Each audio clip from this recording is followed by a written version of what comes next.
제3제국의 군대는 제2차 세계대전 때 유럽, 북아프리카, 대서양, 중동에서 전투를 벌였습니다. 그들은 싸우는 이유에 상관없이 전문적이고 능숙한 병사로서 강력한 평판을 얻었습니다. 하켄크로이츠 아래에서 싸운 4명의 병사들을 살펴보면 그들의 전투 능력은 적들로부터 존경과 두려움을 얻게 했습니다. 이들은 제2차 세계대전에서 가장 치명적인 독일 연방공화국 병사 4명입니다.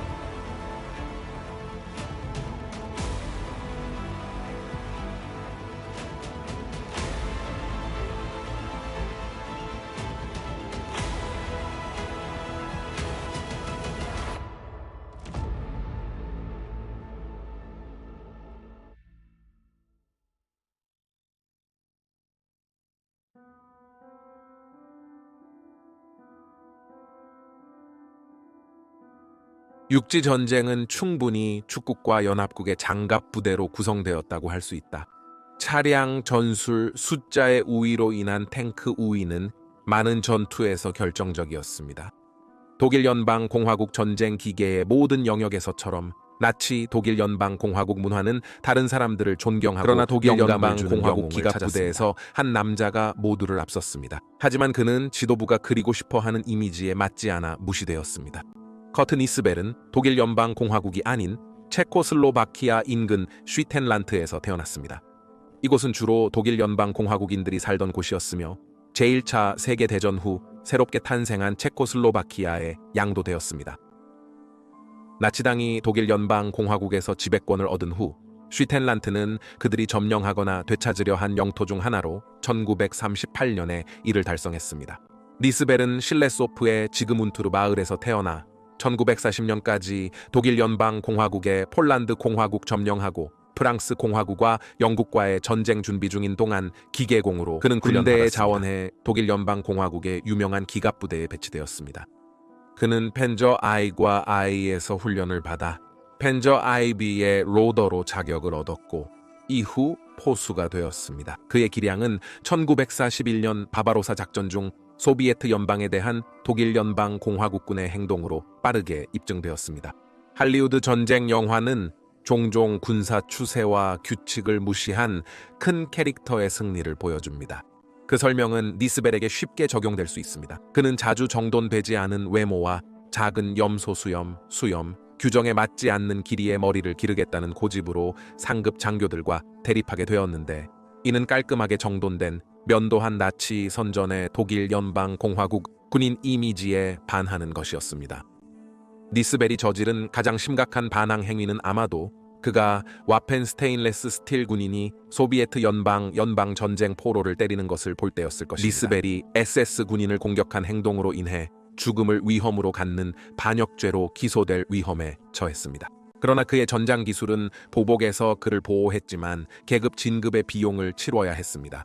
그는 결책 장교가 될 수 없었으며 독일 연방 공화국의 유명한 메달 일부를 수여하는 것에는 주저함이 있었습니다. 그럼에도 그는 계속해서 적의 탱크를 파괴하며 이에 대한 그의 용기로 여러 훈장을 받았습니다. 그는 한 번의 전투에서 3km 거리의 소비에트 연방의 T-34 탱크를 파괴하며 놀라운 성과를 이뤘습니다.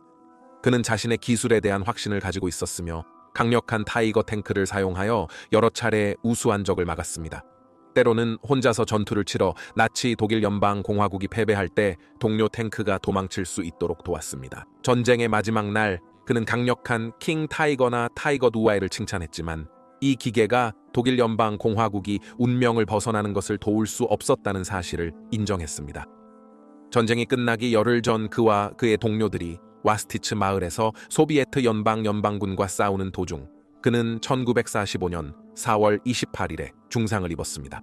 그는 최종적으로 168대의 연합군 탱크를 파괴했습니다. 그러나 동료들은 그의 승리수를 논쟁하며 그가 승리를 부하들에게 양보해 그들의 사기를 높였다고 말합니다.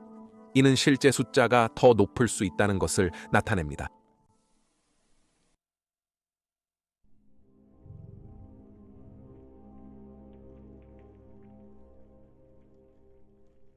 제1차 세계대전은 전투 비행사라는 새로운 연공을 낳았습니다. 그는 독일 연방공화국의 맨프리드 폰 리히토펜이었다. 레드 바론으로 알려진 리히토펜은 80회의 공중 승리로 역사의 불멸의 위치를 차지했습니다.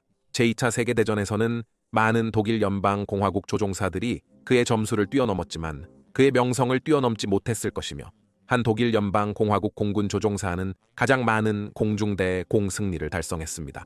그는 에리히 하트만입니다. 1922년 4월 19일 태어난 하트만은 아버지가 전쟁 후에 독일 연방공화국 경제난을 피해 중국에서 일한 덕분에 청소년기의 대부분을 중국에서 독일 연방공화국 공군이 재편되었을 때 그는 엘리자베스 하트만이라는 엄마로부터 글라이더 운용법을 익혔습니다.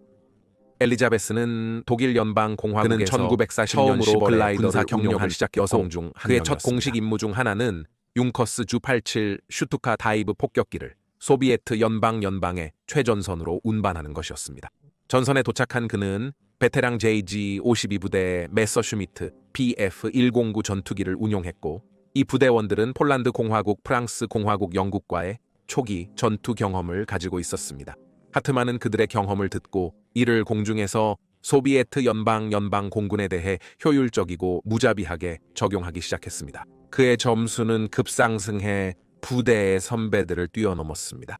1942년 10월 14일의 첫 공중전과 1943년 9월 20일 사이에 그는 100대의 소비에트 연방 비행기를 격추했습니다. 그는 자신의 부대 내에서뿐만 아니라 소비에트 연방인들 사이에서도 그런 명성을 얻었으며 그를 죽인 사람에게는 10,000루피의 보상금이 걸려 있었습니다. 그러나 그의 전쟁 경험은 위기 상황 없이는 이루어지지 않았습니다. 하트만은 자신의 비행기를 16번 추락시키는 상황에 자주 처했는데 주로 그가 입은 피해와 방금 파괴한 적 비행기 부품들로 인한 것이었습니다.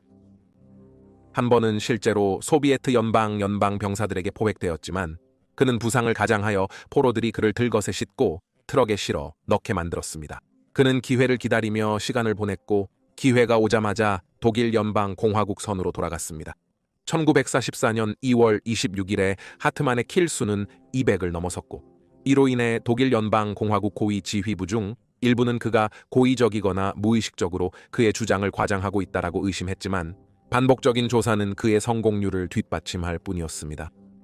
전쟁이 끝날 때까지 에리히 하트만은 총 352회의 공중 승리를 거두었고 그중 2회를 제외한 모든 승리는 소비에트 연방의 유일한 예외는 2대의 총격당한 미국 전투기였다.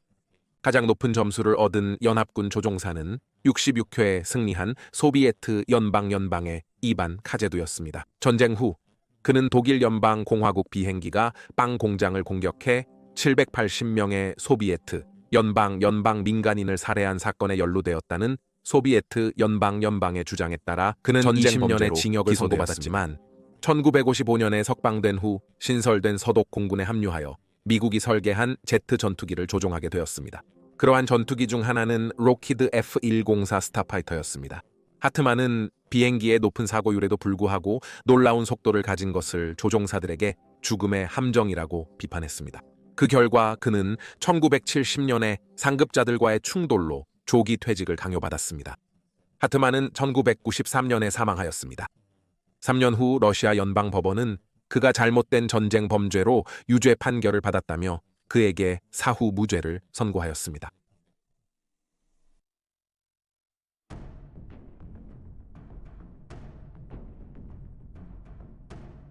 전쟁의 역사에서 적을 파괴하는 데 뛰어난 재능을 가진 사람들 중 한 명이 매튜스 하제나우어였습니다. 닙틀처럼 그는 나치 독일 연방공화국을 위해 싸우었고 실제로는 1938년 안슐루스로 독일 연방공화국에 합병된 오스트리아에서 태어났습니다. 1924년 12월 23일 이탈리아 알프스 마을인 브릭센 암텔에서 태어난 그는 가난한 가정에서 생활하면서 아버지로부터 사격 기술을 배웠습니다. 17세에 동부 전선의 전투가 시작되자 그는 독일 연방공화국 군대에 징집되었습니다. 하츠나우어는 대포 및 박격포 훈련을 받았지만 상관들이 그의 뛰어난 소총 기술을 인식하자 저격수 부대로 정근하게 되었습니다. 하츠나우어는 1944년 8월부터 헝가리에서의 새로운 역할에서 전투에 참여 소비에트 연방 저격수를 추적하고 주요 소비에트 연방 장교, 사령관들의 기능을 제한하는 것이 주 업무였습니다. 그는 종종 목표물에 도달하기 위해 적진 뒤로 몰래 다가가야 했고 능숙한 소비에트 연방 저격수들과의 대결도 있어 매우 위험한 작업이었습니다. 단지 10개월 동안 전투에 참여한 하츠나워는 345명을 죽임으로써 놀라운 결과를 가져왔다는 점에서 그의 늦은 합류와 독일 연방공화국의 항복이 더욱 의미가 있습니다. 그의 가장 유명한 샷 중 하나는 약 1100야드 또는 10가의 미국 풋볼 필드 범위에서 소비에트 연방 병사를 제거한 것입니다.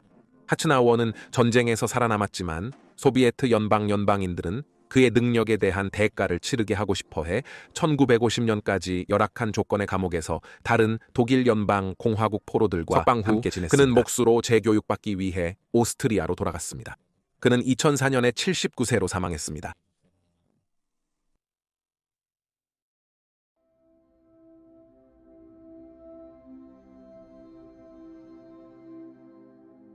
전시의 영국 총리 윈스턴 처칠은 전쟁을 회고하며 그 어두운 시기 동안 그가 진정으로 두려워한 것은 유보트뿐이었다고 명확히 언급했습니다. 독일 연방공화국의 수중 전함은 전쟁 초창기에 이 은밀하고 치명적인 무기로 인해 영국이 얼마나 무방비 상태였는지를 최대한 이용해 보였습니다. 유보트 지휘관의 성공이 가라앉힌 적국 선박의 수로 측정될 것이라 생각할 수 있지만 그렇지 않습니다. 유보트 지휘관들은 가라앉힌 톤수로 성공을 측정했고 상대적으로 짧은 전쟁 기간 동안 유보트 지휘관 오또 크레슈머는 다른 지휘관들보다 더 많은 톤수를 가라앉혔습니다. 크레슈머는 1912년 5월 1일 제1차 세계대전 후 폴란드 공화국로 양도되기 전에 독일 연방공화국 프러시아 연방 쉴레지아에서 태어났습니다. 잠수함 함대를 보유할 수 없는 전쟁 후에 독일 연방공화국 해군에 합류하기 전에 그는 8개월 동안 영국의 엑서터 대학에서 영어와 문학을 공부했습니다. 1936년에 나치 독일 연방공화국이 유보트 함대를 강화하며 크레슈머는 새 부대로 이동했습니다. 훈련 후 그는 초기형 U-35VIA 유보트에 배정되었습니다. 훈련 크루즈 도중 크레슈머는 선장이 잠수함을 다이빙하도록 결정한 순간 덱에 있었고 이로 인해 차가운 북한의 물에 떠버렸습니다. 선장이 그의 부재를 인지하고 잠수함을 수면 위로 올리기 전에 그는 저천증에 걸릴 위기에 처했습니다. 1937년 독일 연방공화국이 스페인 내전에 휘말리자 크레슈머는 새 선장의 도착을 기다리는 동안 일시적으로 U-35를 지휘했습니다. 자동차 사고로 사망해 크레슈머 선장이 되었습니다. 그의 첫 임무는 독일 연방공화국 전투 참여의 일환으로 비스카야만 순찰이었지만 배를 침몰시키지 못했습니다. 1939년 9월 제2차 세계대전 시작 전까지 크레슈머는 U-23으로 근무하며 북한과 영국 해안 순찰 임무를 수행했습니다. 1939년 10월 4일 크레슈머는 U-23으로 스코틀랜드 북한안의 876톤 상선 글렌파르크를 침몰시켰습니다. 크레슈머는 선원들이 배를 탈출한 후 G-실레이 어로웨로 배를 가라앉혔습니다. 거의 2달 후 그는 2,400톤의 덴마크 왕국배 스코시에를 가라앉혔고 그 한 달 후에는 1,150톤의 노르웨이 배 프레드비를 가라앉혔습니다. 1940년 2월 18일 새벽 그는 영국 구축함 HMS 대링을 어뢰로 공격하여 그 시점까지의 총 톤수를 16,343톤으로 끌어올렸습니다. 1940년 4월 18일 그는 신규 진수된 타입 바스 IB U-99 잠수함의 지휘를 맡았으나 전투 준비 중 일주일 동안 4번이나 독일 연방공화국 항공기의 공격을 받았습니다. 이는 그들이 이 잠수함을 영국 잠수함으로 착각했기 때문입니다. 1940년 7월 5일 크레슈머와 U-99은 아일랜드 남부의 호송함대에서 분리된 2,000톤 캐나다 상선 메고그를 침몰시켜 첫 키를 달성했습니다. 1940년 말 한 달 동안 세 척의 영국 무장 상선을 침몰시키며 크레슈머의 톤수 기록이 크게 향상되었습니다. 첫 번째는 11월 3일에 침몰시킨 18,724톤의 HMS 로맨틱이었고 그 다음 날 바로 11,314톤의 HMS 파트로클루스를 추가하였고 12월 2일에는 16,402톤의 HMS 포파를 추가하였습니다. 1941년에 그의 성공 목록에는 더 많은 배가 추가되었습니다.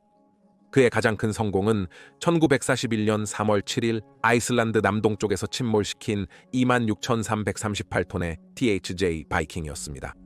그리고 1941년 3월 16일 약 일주일 반 후에 크레슈머는 HX-112 호송대를 발견하고 일련의 파괴적인 공격을 시작했습니다. 그는 단 하루 만에 호송대의 6척의 배를 총 43,819톤으로 받아 밑바닥으로 보냈지만 호송대의 호위함들에 의한 반복적인 심해 폭탄 공격으로 U-99는 그것의 붕괴 깊이 아래로 가라앉을 정도로 손상되었습니다.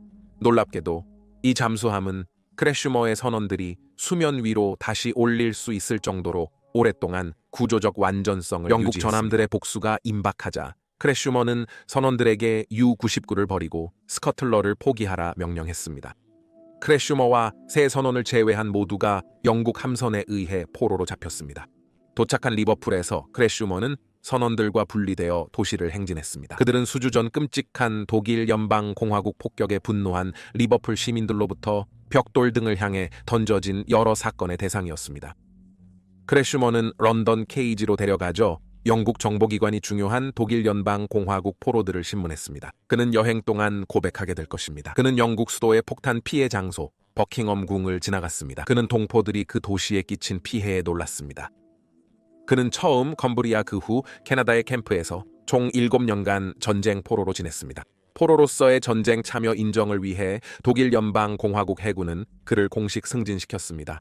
전쟁 후 그는 1970년 9월 은폐 전까지 서독 해군에서 경력을 쌓았습니다. 그가 많은 배를 본드만 해로 보내는 점은 아이러니하다. 휴가 중에 보트 사고로 사망하다니. 그는 사다리 오르다가 넘어져 사망했습니다.